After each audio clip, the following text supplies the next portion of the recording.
ഭൂരിഭാഗം ക്രെഡിറ്റ് കാർഡുകളിലും വർഷത്തിൽ 40 മുതൽ 48% വരെയാണ് പലിശ ഈടാക്കുന്നത്. പല കാർഡുകളിലും അവ വർഷത്തിൽ 50% മുകളിൽ പോകുന്നവയുമുണ്ട്. പക്ഷെ കഥ അവിടെ തീരുന്നില്ല.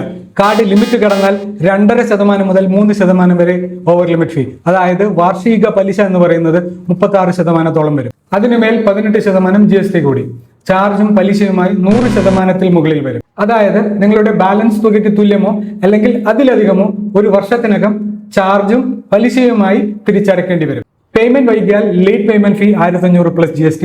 ഇനി ക്യാഷ് വിഡ്രോ ചെയ്യുകയാണെങ്കിൽ 2.5% മുതൽ 3% വരെ വിഡ്രോവൽ ചാർജ്. അത് മാത്രമല്ല ഡേ 1 ഓൺവേർഡ്സ് 40 മുതൽ 48% വരെ ഇൻട്രസ്റ്റ്, അതിനു മുകളിൽ ATM സർവീസ് ചാർജ്. അതുകൊണ്ട് ക്രെഡിറ്റ് കാർഡ് ചിട്ടയായി ഉപയോഗിക്കുക, സമയത്ത് അടയ്ക്കുക, കഴിയുമെങ്കിൽ ഫുൾ പേയ്മെന്റ് ചെയ്യുക.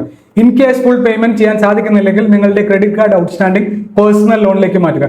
ഇതാണ് ഒരു സ്മാർട്ട് ക്രെഡിറ്റ് കാർഡ് മാനേജ്മെന്റ്.